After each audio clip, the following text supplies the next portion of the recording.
Good evening, everyone. I would like to call this meeting the January 8th, 2020 meeting of the Urbana Human Relations Commission to order. Staff, Vasilia, will you please call the roll? Frances Rydberg Baker. Here. Carol Bradford. Here. Stacy Burnett. Here. Lolita Dumas. Here. Daniel Larson. Here. Lisa Mosley. Peter Resnick. Here.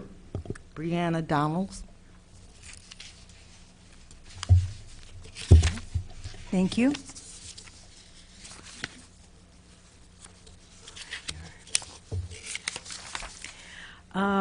First, we will look at our agenda for this evening.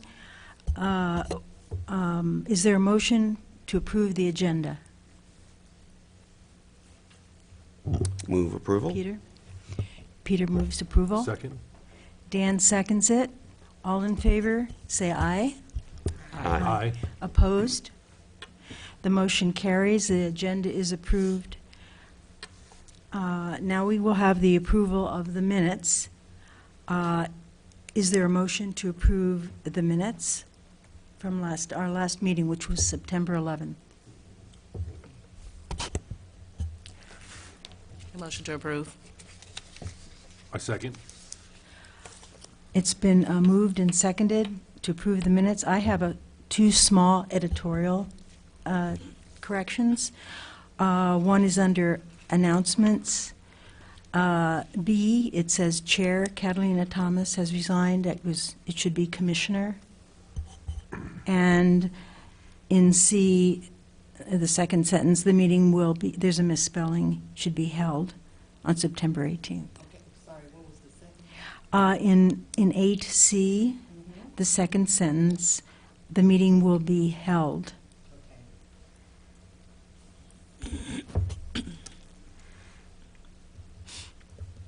I'm sorry, I did that in the wrong order. Was someone, what is our procedure here? Someone moved that we accept the minutes as amended? I think you can do that as friendly amendment and have Okay, the friendly mover and amendment. the seconder agree. Okay, do we have agreement from the mover and the seconder? Yes. Okay, great. So all in favor of approving the minutes from September 11th, please say aye. Aye. Those opposed? The motion carries and the minutes are approved. This evening, we have public participation. First, we will have Monique James.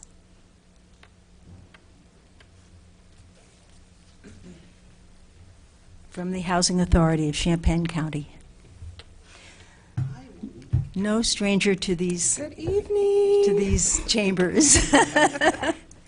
So you all should have in front of you a flyer from HACC, the Super Bowl and resource party for our friends without addresses.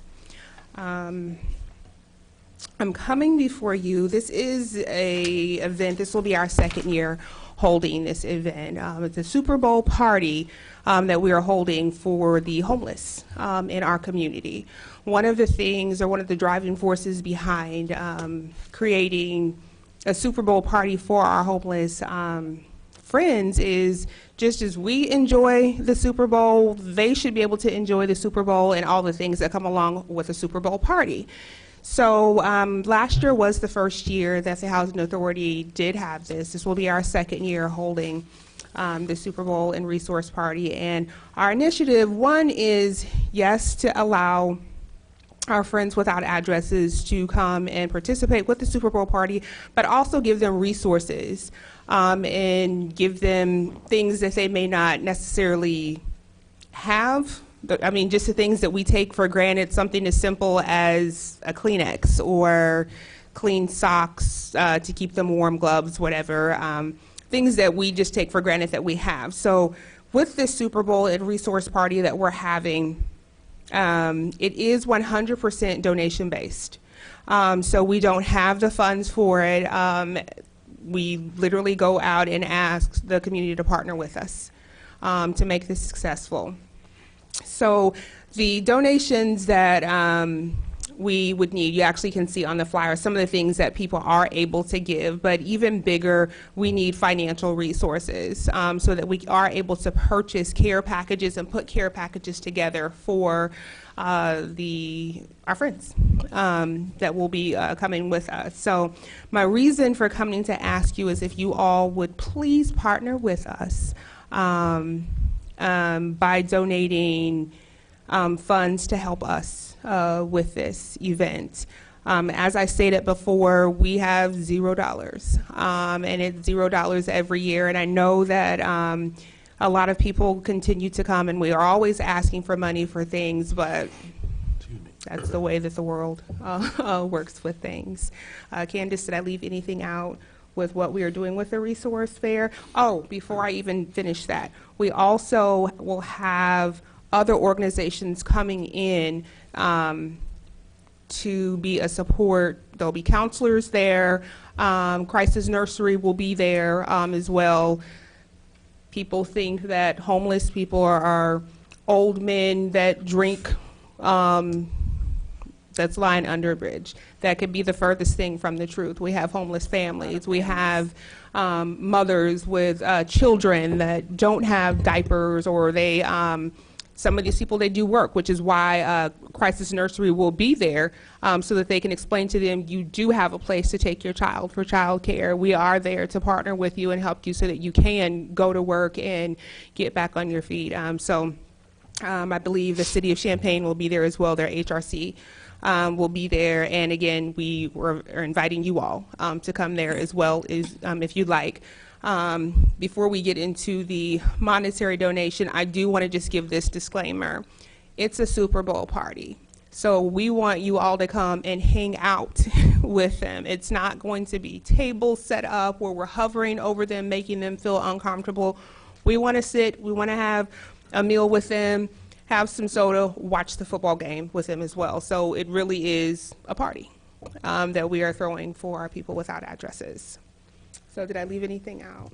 Oh, no, I just want to add that it was, how do I do that? It's on, you just need to be closer. Okay. I just want to add that it was very successful last year. The community really enjoyed that event, and we had a really great time working with the homeless. And I do want to say last year we did have Carl Clinic there to provide health care services for them. Thank you. That sounds wonderful. Yes, I'm sorry. I was just curious as to how many people last year attended approximately? About 15 to 20. Okay. Does anybody else have a question they'd like to ask? I was curious about how you publicize this among the homeless. From last year, well, we had a flyer last year that we sent out via email to different organizations. We weren't aware of the commission and the funding that was available here, so. Now, as far as advertisement with getting people there. Oh, we're getting people there? Yeah, That's what you're asking me about? Yeah, so getting Okay. people there. We do reach out by phone as well as email to all of the organizations in Champaign County that service homeless, our homeless citizens around here. We do, We actually went to See You at Home Yeah. and posted the flyer there, and then we went to the Daily Bread Soup Kitchen and let them know as well. yeah. And we've already spoken to them, and we let them know that any additional resources that we come up with is going to go directly to them.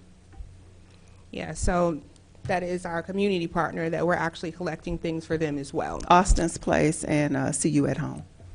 Yes. All right. Thank you very much.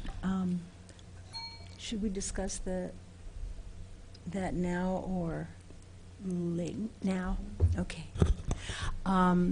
This sounds like a worthy cause, something we all care about. So I'd like to open discussion among the commissioners about how they feel about making a donation to help them. Anybody? I think in general, I'd like to, two problems. One is, we do have some sort of standard practice about having folks put in a request to the commission for funds, because it gives us some explanation of the tie-in with our mission and all that. And the other is timing, because it's not on the agenda. Are we even allowed to do that this month? I believe we would have to, if we do decide to do something in support, that we'd have to officially discuss it again at our next meeting. And So make it an official. I'm not sure we're going to be able to get you funds before the event. We might be able to get you funds after the event, which doesn't help you get stuff together, but at least might be able to reimburse you for some stuff. But, yeah, are we stuck Well- on that one? Well, I think we have some flexibility. You can just kind of agree as a body, not actually vote. Mm-hmm. And that way you would give Monique and Candace some idea of how much they can expect from the commission. And the process of getting checks cut, I could be working on that behind the scene and make every effort to get the check to Monique by the Super Bowl party. Okay. I think I would have to say that it seems to tie in with our mission, because most of the people that are in this unfortunate situation face discrimination one way or another, if not simply for their situation currently. Yes. So, So procedurally, we can get them the form, you can give the official explanation so we can have Yeah, that. I can get you an email. I can actually get you an email here in just a moment. That I sounds can- great. And then, and we don't have, we no longer do the, the contribution budget thing, do we? How does this work now? No, our budget is set up where the monies is just all kind of lumped in together. Right, And so, but you can still spend out of it. right. But you have to, decide the dollar amount that seems reasonable. do we have suggestions on that? What have we done for these sorts of things before? It was like between 150 and 250. Yes, that sounds right to me. If memory serves. Okay. I would suggest, if I may, a $150 donation. I have one question. How many Yes. people do you anticipate for this year, if it was 15 to 20 last year? We anticipate a larger number. The reason that we anticipate a larger number, we actually have a little more time than we did last year, and we are partnering with someone this year, whereas last year it was only the Housing Authority. So this year we're actually partnering with See You at Home and Austin's Place. So that's why we anticipate it'll be quite a few more, a larger crowd. So yeah. Okay. Yes. Monique, do you have any idea what you guys need the money? Would it be for food or some of these items that's on the list? What we need the money for is for food. We are setting up boxes in a few different places. I believe the city of Urbana, to speak with the mayor again about us, speak with the mayor about us putting a box here to be a drop-off place for people that are donating the actual items that we're looking for on here. All right. Well, we're not going to have a vote. Do we have a consensus among us for a donation of $150 toward this event? Okay. I agree. I have a sense of consensus, so we will move ahead using our flexibility. And thank you so much. Thank you. Thank you. very much for what you're doing. Absolutely, and I'll get that. And I believe I sent you an email with all of what we are doing. I sent it earlier today, so if you need more than what I sent, Let me look at it, and I'm sure it's probably fine, but Okay. I'll call you or text you or Perfect. something tomorrow. thank you so much. Thank you all. It's good seeing you. Yes.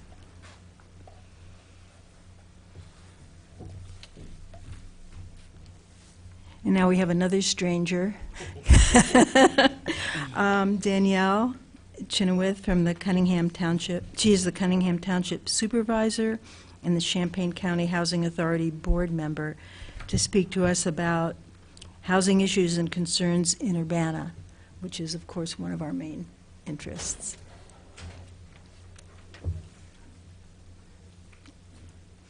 And Danielle will have 30 minutes to speak with, and then we will have some time for our questions and comments. And if anybody from the public out there wishes to speak or ask a question, that is all right too. We'll have 15 minutes for that follow-up. Okay. Okay, Great. Danielle. Good evening. First off, I just wanted to introduce the work that we do at Cunningham Township, because we'd like to be a stronger partner with the Human Relations Commission. So to give you some background, Cunningham, every person in Illinois lives in a township. And the only place that doesn't have a township is essentially the city of Chicago. So everyone outside of city of Chicago proper. By law, every township must provide general assistance to its residents. General assistance can either be cash or voucher, cash meaning a check, or voucher to help with basic necessities for the very poorest of the poor. Township's mission is actually to be the last safety net.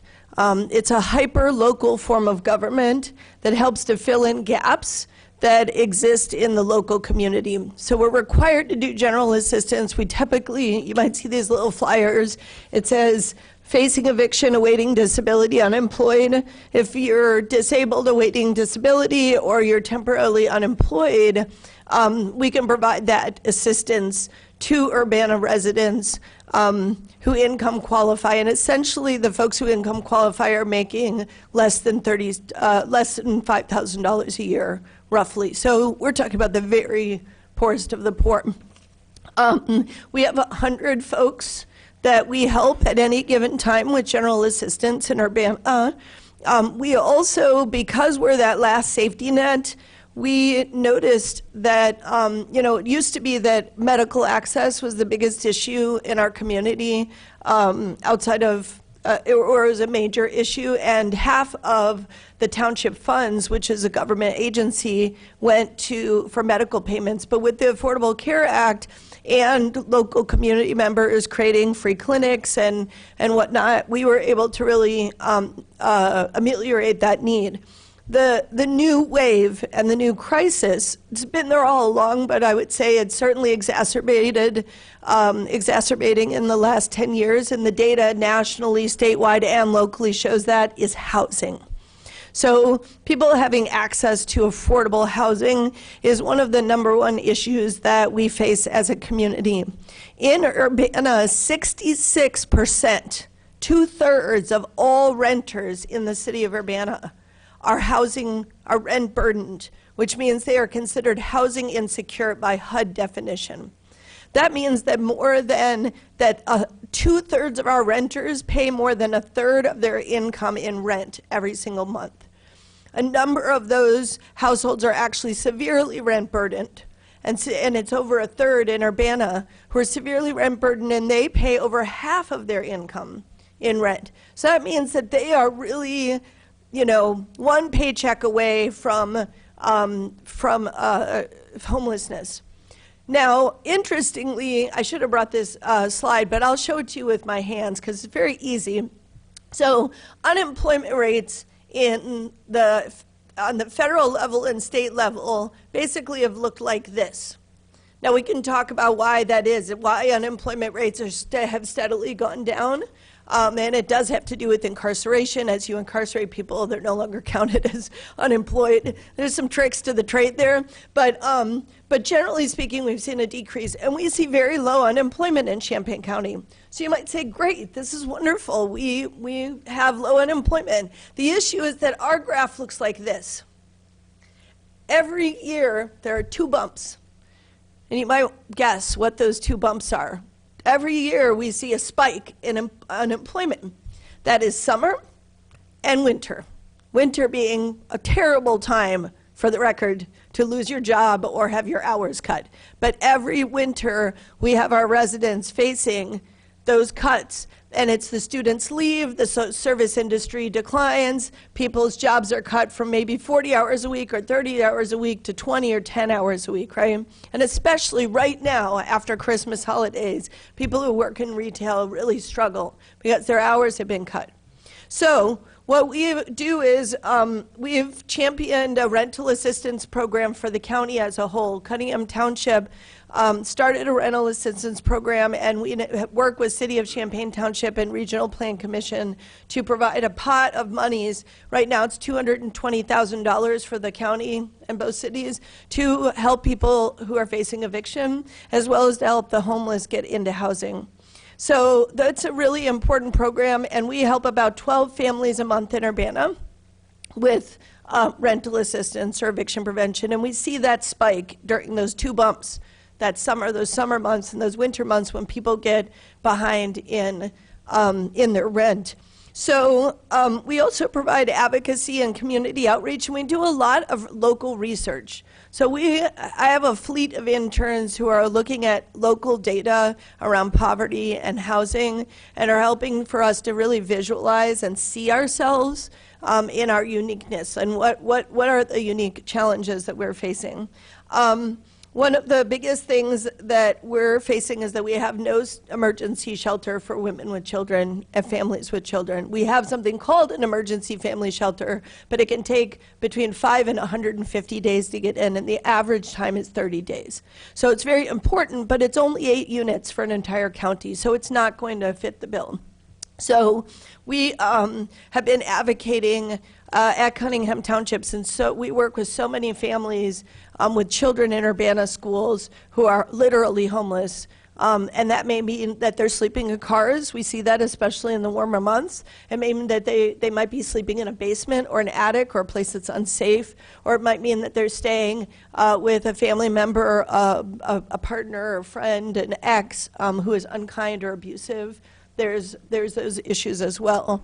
Or maybe there's couch surfing, or mom is staying in one place and the kids are staying someplace else. So this is an invisible reality that we face. So how does this affect the Human Relations Commission, and where do you sit in the picture? One of the things I wanted to point out, and I passed this excellent report out by Emmett Sanders, and I actually want to show you a picture of Emmett. This actually, Emmett now lives in Texas. He was incarcerated for 22 years in Illinois Department of Corrections. He was incarcerated as a young person. Within a year of getting out, he became an intern in our office. And he has been pursuing his degree. He started inside with the Education Justice Project, and he's continuing now in Texas as an undergraduate, close to receiving his degree. He is the author of the report that's in front of you, and this is an article actually about a project that he's working on nationally called Full Human Beings. And that project is really, I think, an important kind of backdrop to the conversation today, to really look at that forever there have been different ways in which we have stigmatized and marked human beings as other or less than.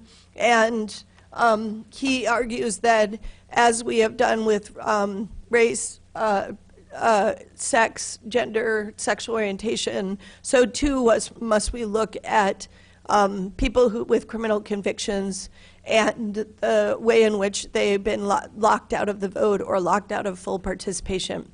So he argues that they should be seen as full human beings. Luckily, here in Urbana, we have a very visionary and forward-thinking human rights ordinance. In fact, our human rights ordinance protected sexual orientation discrimination before San Francisco did. I like to tell people that as a member of the gay community, I feel very safe here and very supported. The issue, I think, with our ordinance is that we have a great piece of paper right? And we have a staff member who's very much dedicated to this work and has a long history. But the issue really comes in terms of the implementation and the gap that we see between our aspirations, the aspirations of that work, the outreach work that has been done, and the good public campaigns that have been done, and the real consequences of what we see. So the people that we work with every day at Township are, we work, interestingly, I just counted how many people we work with, Urbana residents we work with, including children each year, and it's about 1,000. So we're working with about a 40th of the population, and I would say that it's the shut-out 40th, right? It's the folks who are really shut out and excluded from participation in many different ways. And they are also the population that really struggles with access to housing. And there's different forms of discrimination. We could talk about employment and credit and public accommodations, but for today I'd really like to focus on housing because of that housing crisis that we're facing here locally, and that we know that without housing it's so hard to address the other issues, right? Substance abuse, mental health, academic performance, employment, all of these things are really tied to housing. If you don't have a home, it's very hard to pull those other pieces together. So housing, as as we understand that the roots of poverty really have to do with the way in which dollars are distributed, they all, and a big piece of the way in which redistribution is blocked is through discrimination. So I would argue that discrimination is absolutely a taproot of poverty, right? It is the way in which poverty roots itself and holds fast and grows is discrimination.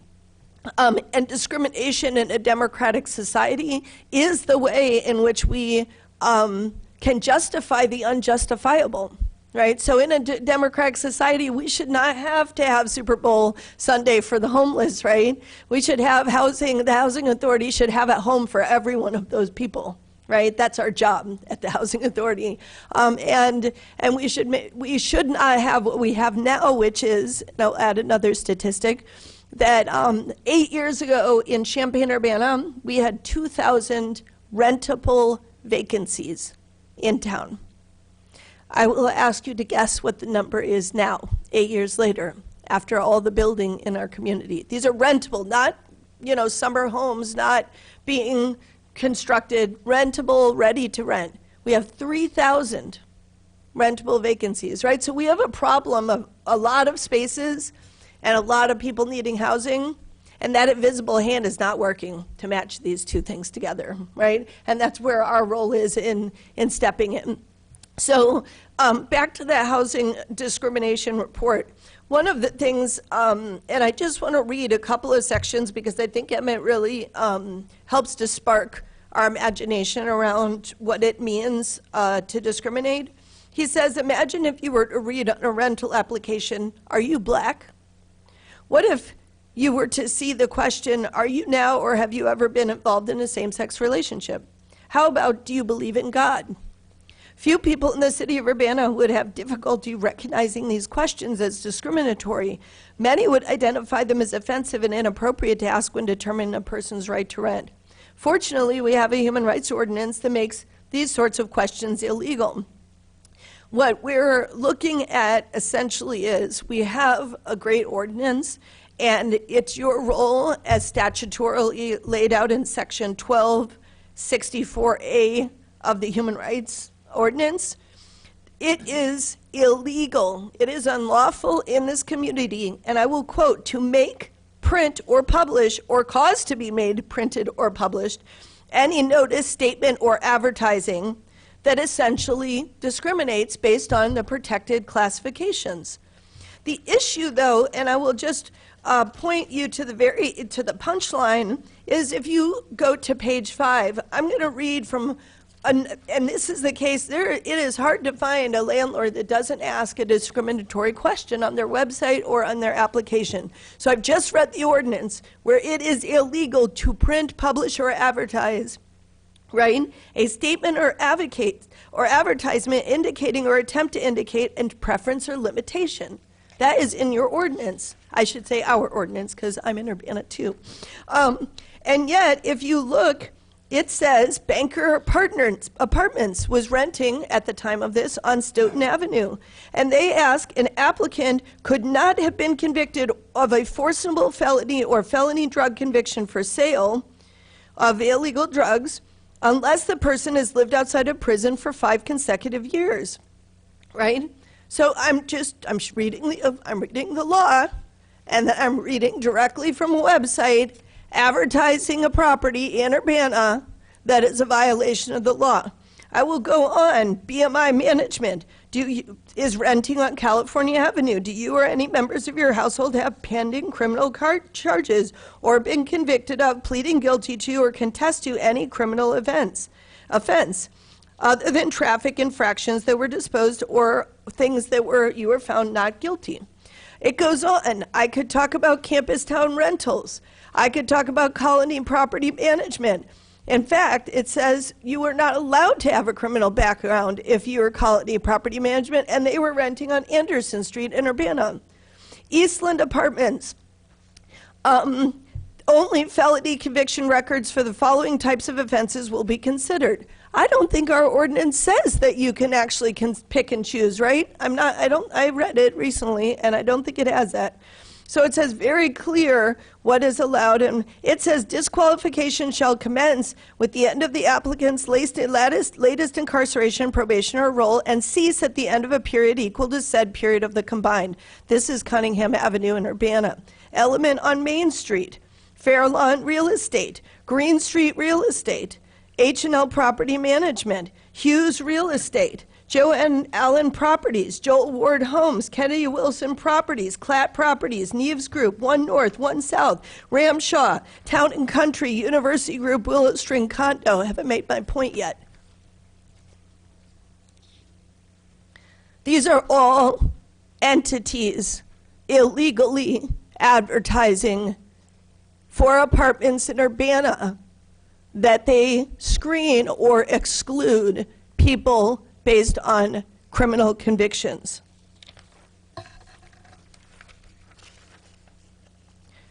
The presence of a question in the application is discriminatory.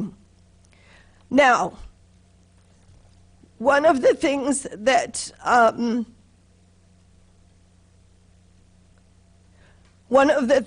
people say is that we have a lack of complaints filed with the Human Relations Commission, right? This is not incorrect. Since 2008, there's only been one such complaint filed. There are, and this was a little old, there may have been a complaint since, but several points need to be considered, right? So if you have people who are going to try to apply for housing in Urbana, and there is nothing on the MTD buses, on billboards in Lincoln Square telling them what their rights are. And they're going to these websites, or they're walking in and looking on the applications, and it says, you cannot apply here if you have a criminal conviction. Do you think that you're going to have very many people come in and provide complaints to your body? No. So this is one of the reasons. Secondly, people are generally used to being discriminated against, as the city of Champaign allows for screening up to 3 years. I believe they changed that recently to 3 from 5. And the Housing Authority, to this day, continues to do certain levels of screening. So it's mixed in the community, right? People generally have an understanding that they are going to be screened in this way. The second is, I do want to point out that the Human Relations Commission is charged with the task of outreach. Section 1223, and this is page 3 that I'm reading from. The commission may aid in the formation of local community groups in such neighborhoods as it deems necessary or desirable to carry out specific programs designed to lessen tensions or improve understanding in the community. Similarly, I want to be clear, and I'm sure you know what your duties are, but this is for the public to understand as well, that Section 1222BA 8 states that your commission has the imperative, not the option, to initiate investigations into areas of possible discrimination which might come to the attention of the commission, although there is no individual complaint. Initiate investigations of possible discrimination in which there is no individual complaint. It goes on to state the Human Relations Commission may initiate action, including formal mediations and recommendations to the Council for formal action to end any discrimination it may find as a result of these investigations. So a lack of filed complaints does not denote a lack of the problem, nor does it absolve the Commission from its directive to seek out and confront discriminatory practices. So we have found 22 companies whose applications have been found to be discriminatory who operate in Urbana, and we've provided that. Emmett provided it in a table for you. They're also listed here. So I know that most of his focus has been on criminal convictions, partly because that was his area of the area of his internship. But I do want to point out, in doing his research, he really helped to highlight for me many of the ways, and I've since really seen this in our township office on a regular basis. There are other protected spheres where significant discrimination takes place on a regular basis, and I just want to highlight what we are seeing from the township side. We see, I would say, the number one area is student status. It comes up a lot. Are you a student? Are you a student? It's all over the applications. That question is, according to our ordinance, illegal. And I can provide, and I will provide Vasilia, and she can send it to you, actually a grid where we looked at every landlord operating in Urbana, and we ranked them according to the violations that we saw on their online and application forms. We did try to also get paper application forms. We weren't able to, so we mostly did online research. In one case, Eastview Apartments, which I checked to make sure if it was senior housing, and it is not, states the premises may not be occupied by more than 2 persons, consisting of 2 adults and no children, unless the prior written consent of the landlord is obtained.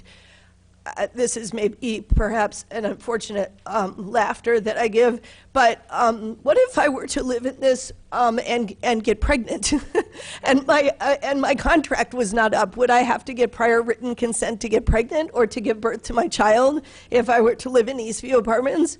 This kind of underlines the irony of that piece. But it's true and it's real that what we oftentimes see at Township is not only the discrimination based on felony conviction, but really a discrimination against families and against people with children. And we see a lot of, are you a student or not? And I've heard many times we don't, that's not the kind of people we rent to. There's student housing and there's not student housing. I remember a person who was in the assessment office, who's no longer there, once told me the landlords they separate the population. They like to keep the students separate from the locals, and so they rent in these ways, right? And so this is now what you're facing.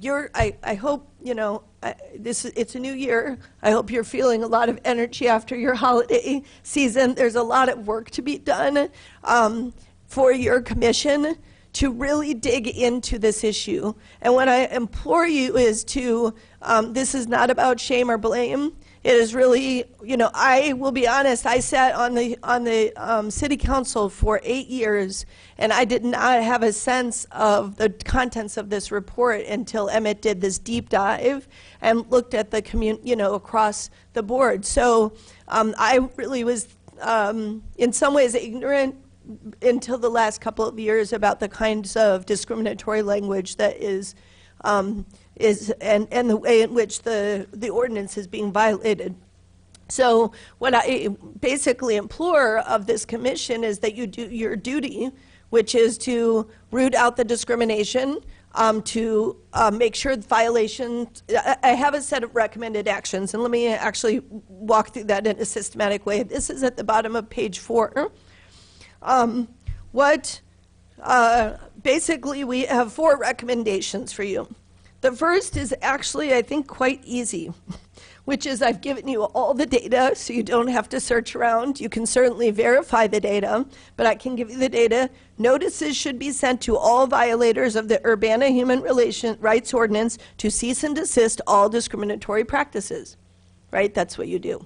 And you have to make it clear, because I don't think people understand, that questions regarding criminal background and other protected categories must be removed from marketing materials and applications. That's clear in the ordinance. Second, additional efforts should be made to educate both landlords and those who may find themselves victims of discrimination. I know that the office has done some of this, and I certainly applaud the efforts, Vasilia, that you've done and that the office has done around education. We had a couple of suggestions to augment what has been done already. And I think the first is, I think, kind of a no-brainer, which is that every year, every landlord gets a rental registration mailing. So you're already paying for it, right? It's not an additional dollars. In that mailing, we think you must include information about housing discrimination and inform landlords of the enforcement campaign. We are seeing this. We're noticing these on the, you cannot advertise this. It cannot be on the application. And you can also then use email to deliver these through the community channels. I have an email listserv. The Housing Authority has an email listserv. Many places that can then also get that information out in a different way. That registration goes out in September, so you have some time to craft your campaign and think about how you would like to do that. Public service announcements are second. You have UPTV here, commercial and community radio, and I want to point out I used to serve on the Cable Commission with Pete, and it should still be free under the cable franchise that you can do public service announcements on, so don't pay for it. You shouldn't pay for it. It should be free. It's under the franchise. It's in the small print. Pete and I can show you where it is. But you should be able to also do public service announcements on cable TV, and you may need to produce them yourselves. But luckily, you have Jason and the cohorts here at UPDB to do that. So I would strongly encourage bus ads. I actually want to show Kyle Patterson in our office. We have these up, and I brought some laminated versions over for you. This is the City of Urbana Human Rights Ordinance. It's unlawful to discriminate based on. And I know the commission has had these in the past. I know Cope Cumston produced some really beautiful pieces you could use. And then here's areas covered by the Human Rights Ordinance. So we keep these big in township, and we put them over our caseworkers' heads. So as people are, being processed through our system, they can also see that it is illegal in employment, housing, financial credit, public accommodations, and it's really important, this retaliation. This is why our ordinance is so strong. We do have a great ordinance. We're not making suggestions and changes there. Lastly, and this is, I'm just going to bring this up because I'm on television. I always want to bring this up. It is part of the landlord-tenant rights. It's not exactly in your purview, but we see this all the time. Landlords are constantly charging over 5% of the monthly fee and late fees. They cannot do this, right? So we actually don't do rental assistance until the landlord corrects and credits. So oftentimes, very oftentimes, people come in and they're behind on rent. We look at their register. We see how they've been fined illegal late fees. We take off we get the landlord to take off the illegal late fees, which they always do when they're notified. As soon as I didn't know, I wasn't sure. So, but the next thing we know, a $1,200 fine, a $1,200 back payment is reduced to $800. Well, we provide $600 of that, and boom, we're done, right? So, this would be nice to consider adding to, since it is a violation of the landlord-tenant ordinance, you're part of the Human Rights Commission, and it would be great to consider this piece. I also brought a shiny copy for you here at the city, presents from the township, we love you. And let's see, and then I think educational presentations. The Landlord Association needs to hear from you. They need to hear from you. I presented to them, they don't bite, I'm a landlord. It's fine. We should follow the law. I think landlords, what business people want, and I ran a business here for 15 years, tech company in downtown, is we want predictability. We want to know what the rules are, right? And then we want to follow the rules, and we don't want to feel like we're going to wake up one day and get a fine. So landlords need to know what the rules are, and they need to abide by them. And honestly, if they know that there's some level of teeth behind our rules, I think they will abide very quickly to that piece. The one concern with getting everything taken off the applications is, what if the overt discrimination becomes more visible, right? And so I think that this is where, in kind of like, I would say, phase one is let's take care of the violators. I'll give you a list. Phase two is let's do some education, enhancing what you already do. And then let's look at testing. Human Rights Commission should implement regular testing of rental companies and landlords within the city of Urbana, as well as tenant and community surveys. So fair housing testing for discrimination has a very solid track record of success. It was approved by the Supreme Court in 1982, and it was implemented on the federal level in 1991. It's not a new concept. And I think that I want to tell a story, a personal story, to illustrate why testing is so important. I was a teacher at a school here, and one of the students who came from New Orleans, and she's actually a refugee from from Hurricane Katrina. And so she was looking for housing here, and she is a black woman from New Orleans, a young black woman who worked in a government office in Champaign, making a very nice wage. Right? So she was totally capable of paying her bills, and she had a great track record, no evictions, no trouble. But every time she called, and she wanted to live in Urbana, and every time she called the landlord, they didn't have any place for her to rent. And she's a New Orleans black woman with a very specific tone to her voice, and they were screening her. They screened her out over and over again. And she was beside herself because she is a woman who plans. So she started 3 months before her lease was up. And now she's in the last month, and she does not have a place to live in Urbana, right? She could not get a landlord to call her back or tell her that they had an available place. I put people in housing every day. I can tell you there's a lot of available stock for housing. So she came to me in tears, told me the story, and I said, and this is terrible because this is not 1960, right? And I said, I will go with you. I will call the landlord, and I will set up an appointment, and you will come with me. So I called, got an appointment immediately, went over to look at the place. There was she and I together. They were like, are you renting together? Nope, she's the renter. I'm a friend helping.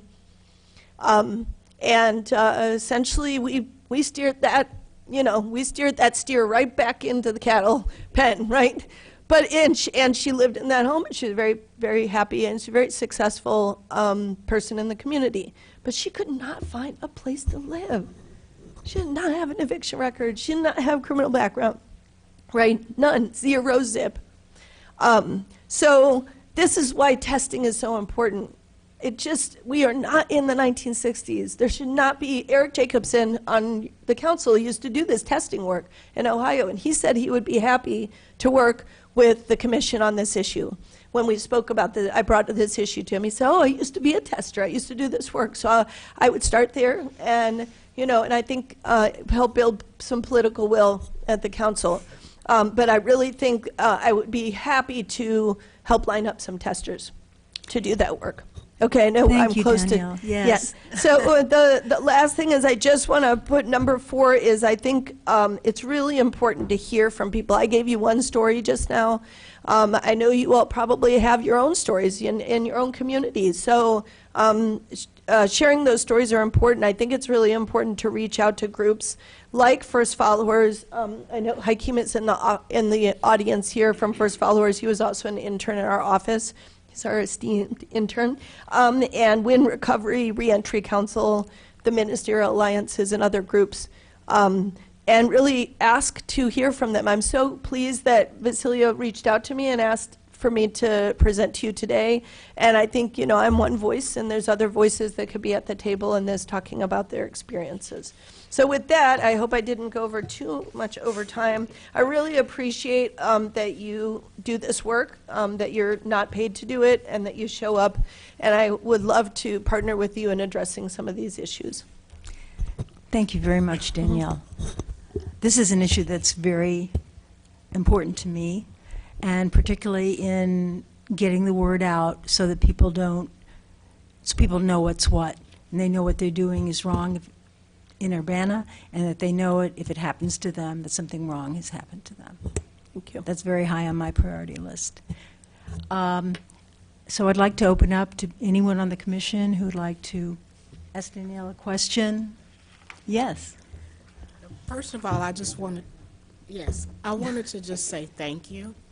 I actually have a program where I work, it's a gun deterrence program, gun violence deterrence.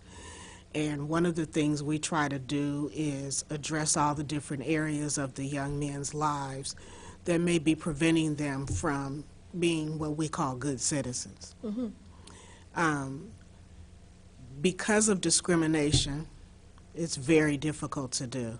A lot of them, we all know that two things that make your life stable is housing and employment. And if people won't hire you and they won't rent to you, how do you become stable and be able to build your life and turn it around and try to live?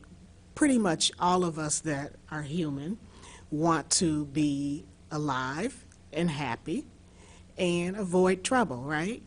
It's very difficult to do that when you do not have stability in your life. So because we've worked with a lot of young African American men who cannot get stable because of housing discrimination. Once you get a criminal record, it is next to impossible to find anybody who's willing to rent to you, regardless to what the conviction is for. Not murder, not rape, not, being a pedophile. You can't get anybody to rent to you. And oftentimes you can't live with relatives because their landlords have in their lease that you can't live with them if you have a criminal record. So these guys are sleeping in their cars, they're couch surfing, and it's just like a vicious cycle, right? So everything that you talked about and read resonates so deeply because this is not something new. This has been going on in this country since it was founded, and continues to be an issue. So as a member of the commission, I'm definitely interested in everything that you said and really like some of the ideas you presented for ways that we can make a difference and get more in your face, so to speak, for some of these issues. So I just wanted to say thank you. Oh, thank you, and thank you for the work that you do. Anyone else? Yes. Olivia. I just wanted to say thank you as well. I appreciate you bringing the data. Quite a few of these landlords are quite familiar to me. So again, I just want to say thank you. I appreciate you bringing the data. And I think this is very timely. As you mentioned about the New Year's, we actually did talk last year about what's going to be some of our goal. And we did talk about being more heightened awareness in the community and being out. So like I said, it's very timely that you brought this to us because we did talk about goals and being out in front of the community. So thank you for the data. Wonderful. Because we're definitely charged. Anybody else? Oh, Pete. So, just by way of stage 1 and stage 2 that you mentioned here, I think we already have a template for this, right? We walked through this with the employment issue on felonies. And so getting the word out to landlords and saying, no, this is not acceptable and we're going to not do this anymore, I think we have a pretty straightforward recipe for how to get that done without everybody going into a large panic. And I think the panic may even be less of a problem with regard to landlords than it was with employers. One of the things, the table of discrimination, the addresses are particular properties that were up for rent from this landlord, and this was part of the The language on their applications. Got it. And then just, you know, that this project took some time, so this is an example, a snapshot in a particular time. It's to show because there may be a landlord that rents in Urbana and Champaign has different rules. Right. What we're trying to show is that this is a landlord that had a property available in Champaign, probably not available now, but was available at this time and had this language.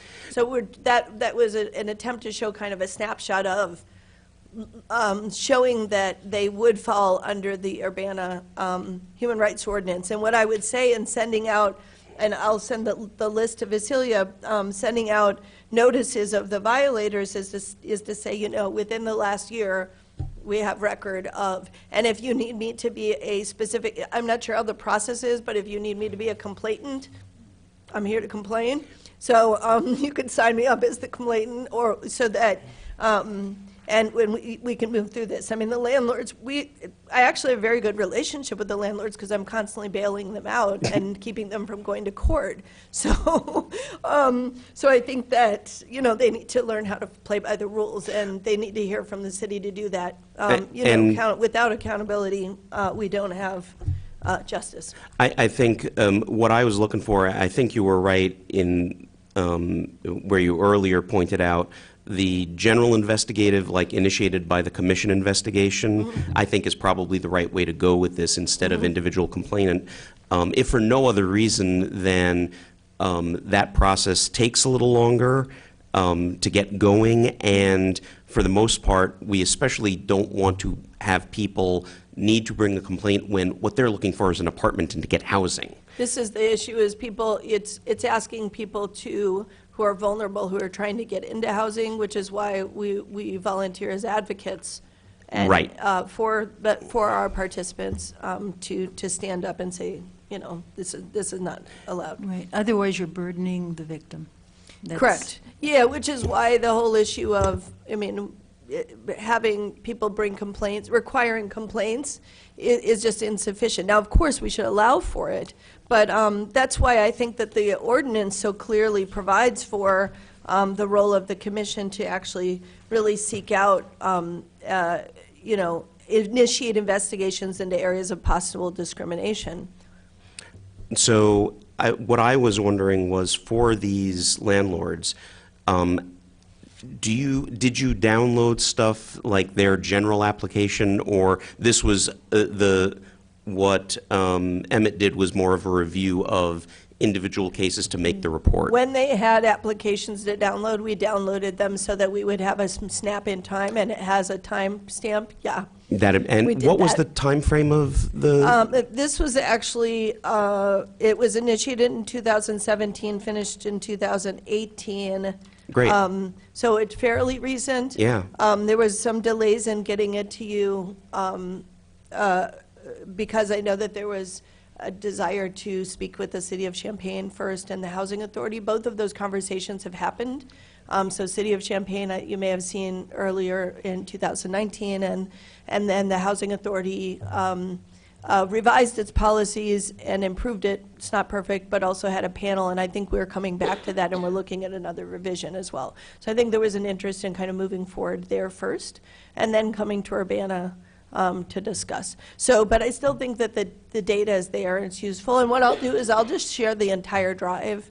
I mean, I could share the entire drive with all of you if you have the email addresses so that you're able to see all the primary documentation, the applications, everything, the grid that we created. I will say that the grid is not complete when it comes to children, student status, and others. We did a first pass. Emmett did a first pass on criminal conviction. That was the project. And then when he saw the other things popping up, and we started hearing a lot of these stories, because I've only been in the position 2.5 years. So as we started hearing those stories, especially around children, screening for children, I asked him to go back and continue, but his internship ended. So I think there's a little bit of work to be done. You could start with the criminal conviction piece because it's pretty exhaustive, and then there are the other areas, which I think really do impact families in the community. Excellent. I have a question, Danielle. Sure. You said that this project was this data was collected in 2017 and completed in 2018. So it's 2020 now.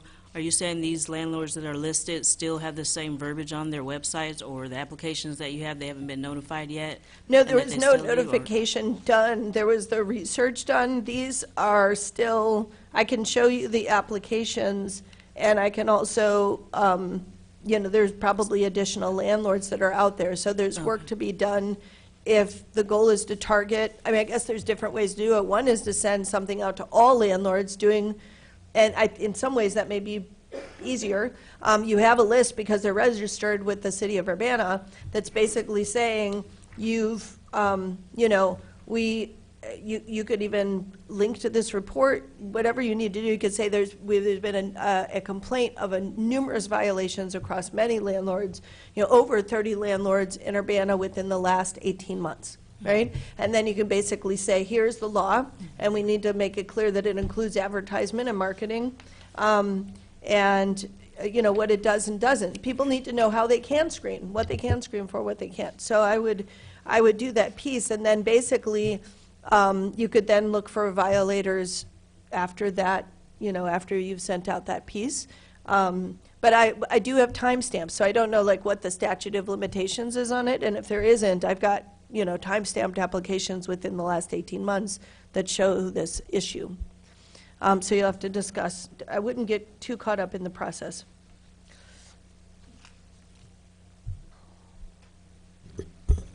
Thank you very much for your timely and profoundly important Yeah, well, thank presentation. you, Cecilia, and the chair, and the commission for the invitation, and I'll give these to. Well, thank you, Danielle. And we will, if you notice on our agenda, I think our next agenda item is 2020 goal setting.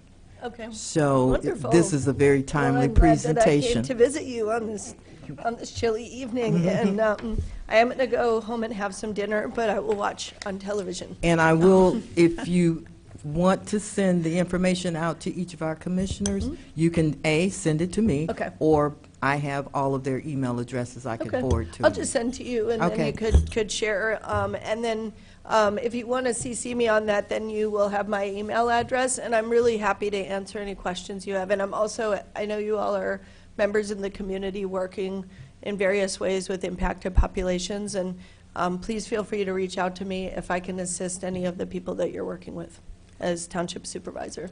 Okay. Thank you. Thank you. You're a Thank great you. ally. Yeah. Thank you.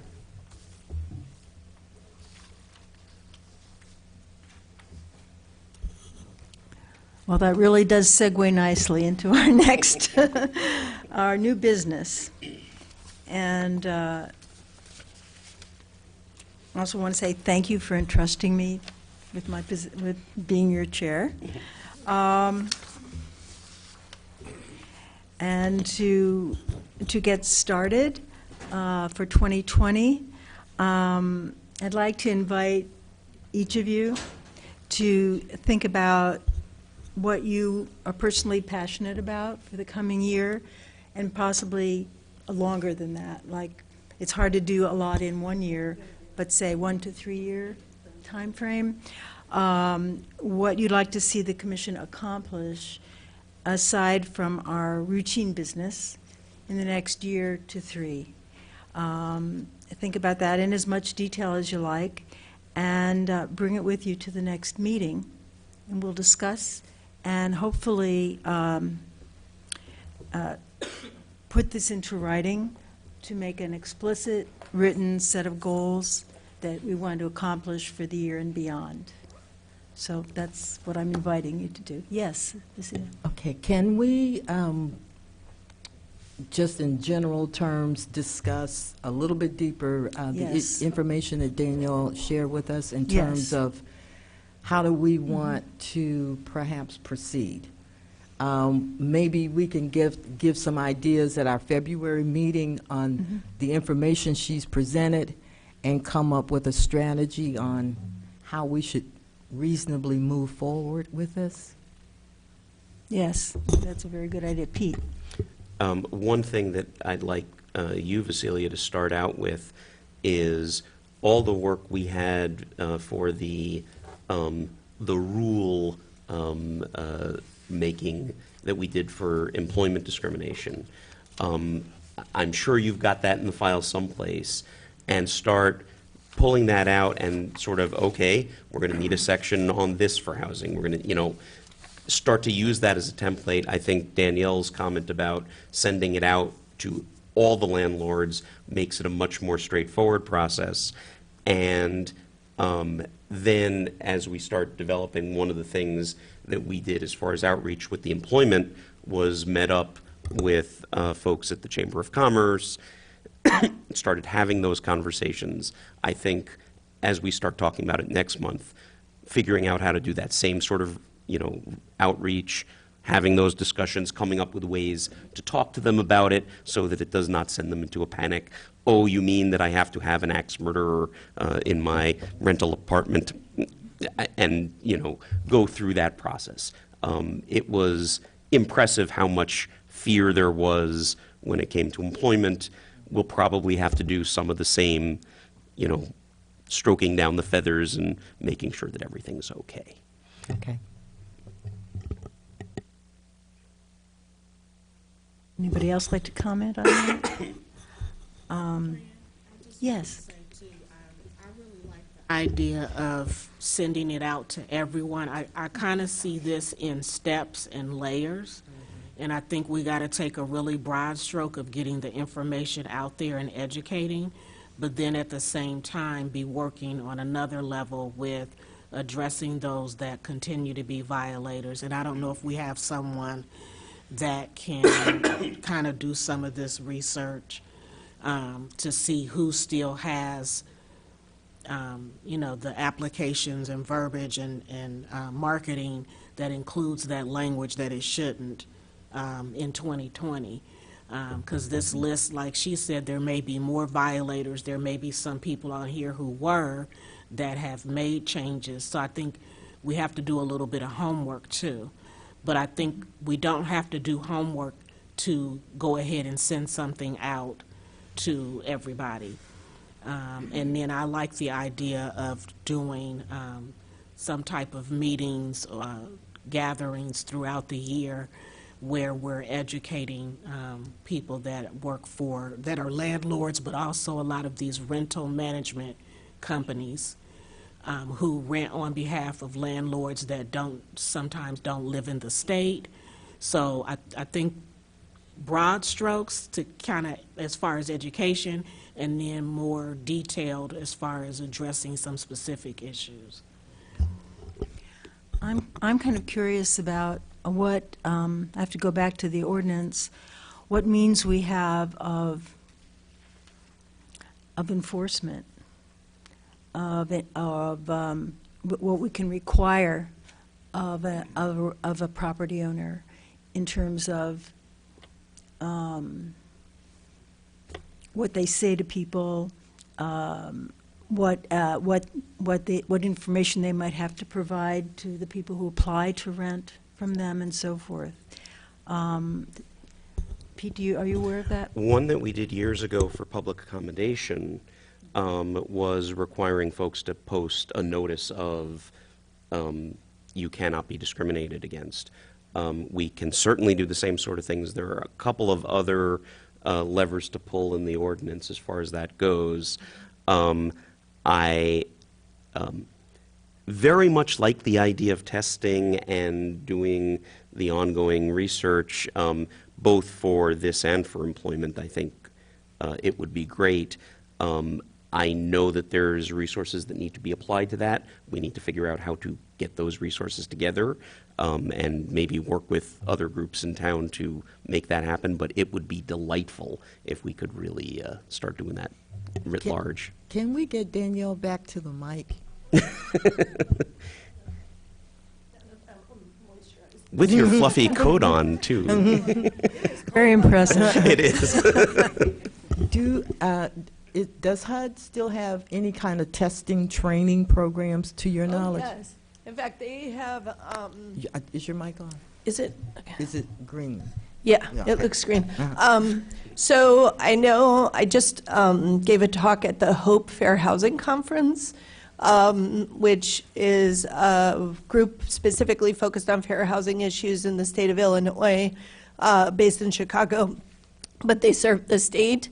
And they have resources around this, and they were also discussing that HUD's actually stepped up their efforts around fair housing issues, especially under the Obama administration. There were quite a few things that were put into place.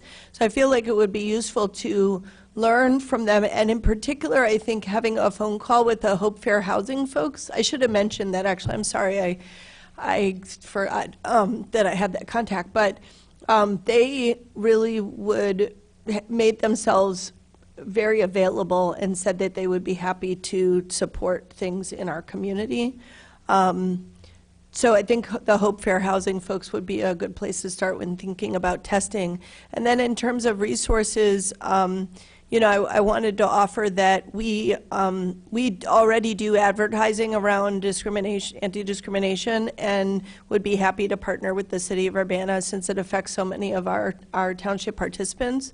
So, if we can bring our budgets together, there's already budget allocated by the town board for such things. And so we'd be happy to help with that. And then I think in terms of what's so great about our community, and if you look historically, a lot of the testing was done by volunteers in communities. Now there needed to be a paid coordinator. There needed to be folks who could help to support that. And you do have some paid staff here at the city, and there's additional folks. But I really think that the issue of testing, I think, would be it would motivate a lot of folks to step up to the plate and want to support their neighbors. And, use their white privilege for good, basically. And the last thing, I'm going to plug Cunningham Township.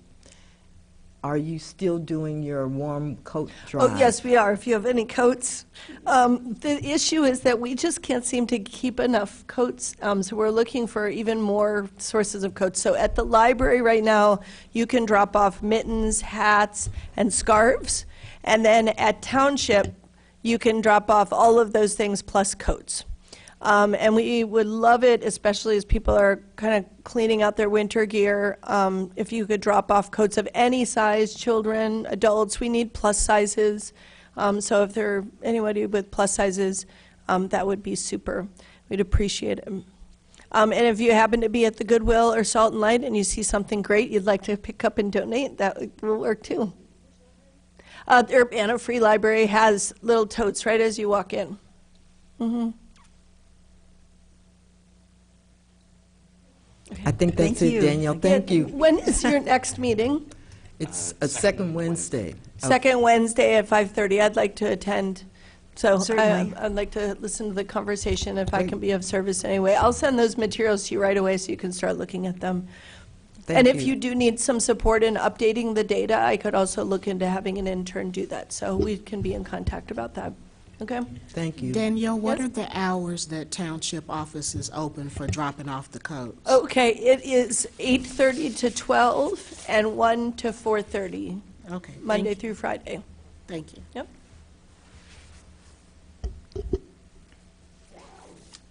Okay. All right. Madam Chair, one more time, instruct us what we're supposed to do for our February meeting.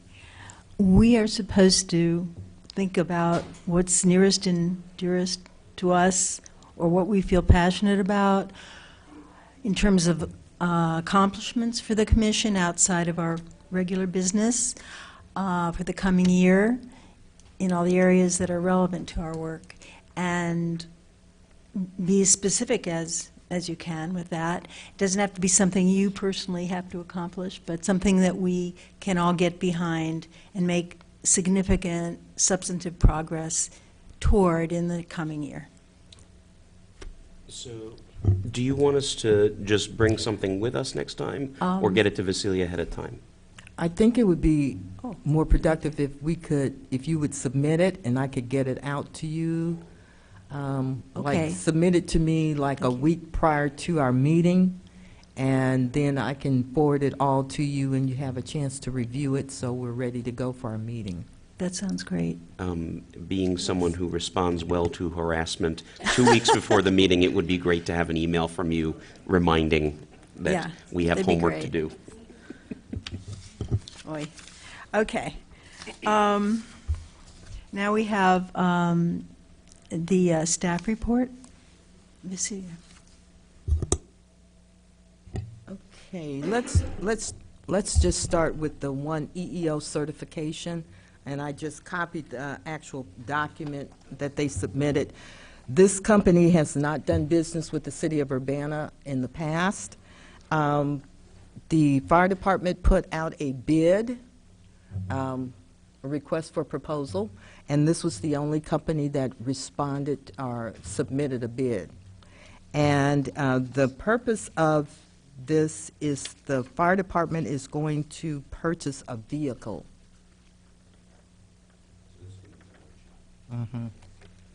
And if you notice Total is that they have only 13? 13 employees.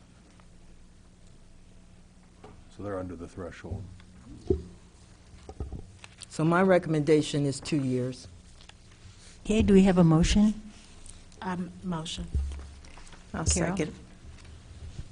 Carol has moved, and Lolita has seconded that we accept the recommendation of staff on this vendor to the city. All in favor? Say aye. Aye. All opposed? The motion carries. Okay. And last but not least, there's another sheet that you guys should have. Basically, what I did was, since we hadn't met since September, I kind of summarized the activities of the office. And I still have 2 active complaints, very close to completion. I'm anticipating some negotiations on these 2 particular complaints. So I should be able to most likely have the resolved by the February meeting. We kind of fell behind with the holidays and everything. The inquiries are just phone calls, basically, where people were calling, asking questions, needing clarification in terms of the scope and the authority of our ordinance as it relates to their particular situation. As you can see, the one in September, a gentleman was calling because he was concerned about radon in his apartment. And I referred him on to our community development department, and perhaps they could assist him in that regard. In October, I had a complaint. It was a father actually calling because he was absolutely frustrated because his daughter and son-in-law could not find a location that would rent because the son-in-law had a conviction. And unfortunately, they were not within Urbana city limits. They had an Urbana address, but not within the city limits. So the ordinance does not cover unincorporated areas of Urbana. The November issue was an ADA type of issue that was, from everything that I understood from the woman contacting me, it was very complicated. And at the root of it was an ADA issue. Unfortunately, her employer is a state agency, and I don't have jurisdiction over state agencies, even though they may be physically located in Urbana. And the last issue,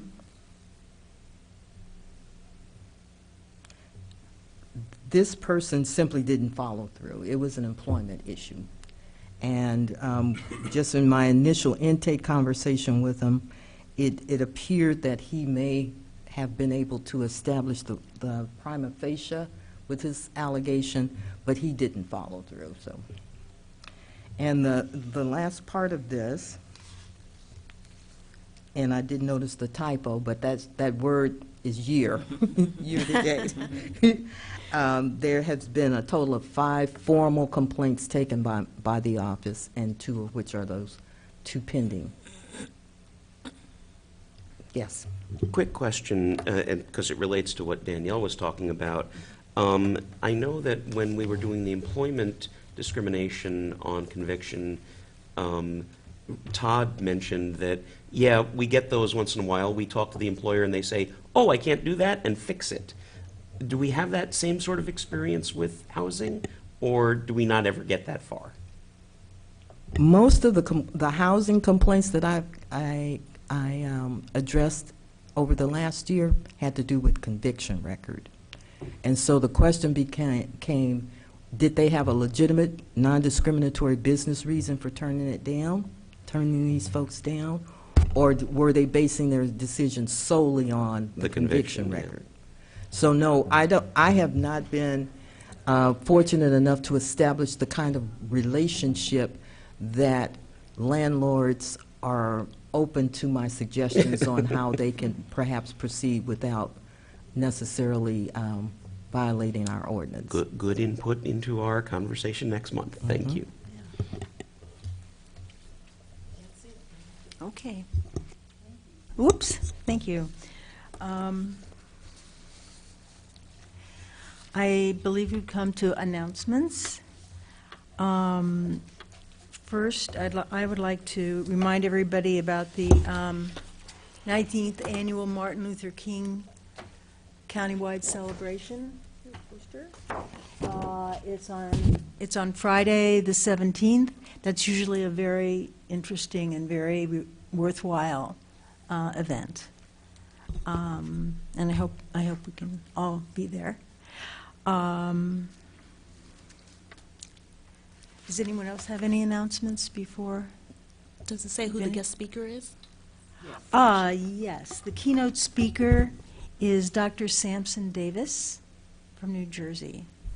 Dr. Sampson Davis has a very interesting story. When he was a kid in middle school, he and a couple of his friends decided that they were going to skip school.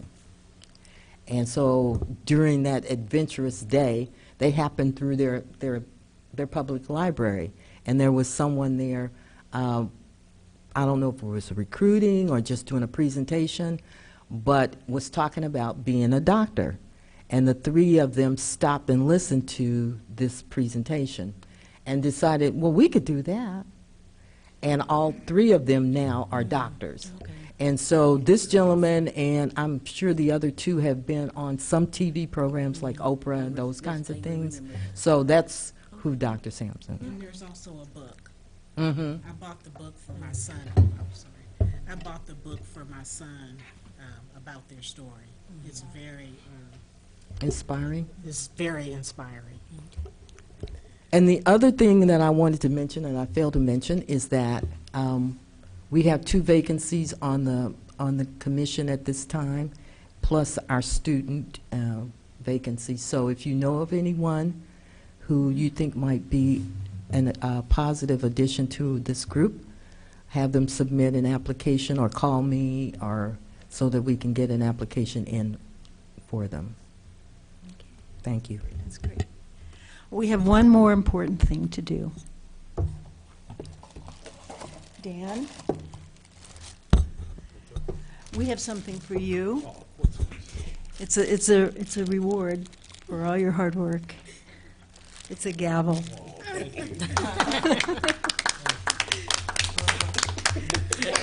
Which I will borrow from you right now. Thank you. Thank you, guys. Thank you. Not necessary, but the meeting adjourned. I'm just going to try it out. Give me- Adjourned. Thank you, guys. Thank you all. See you next month.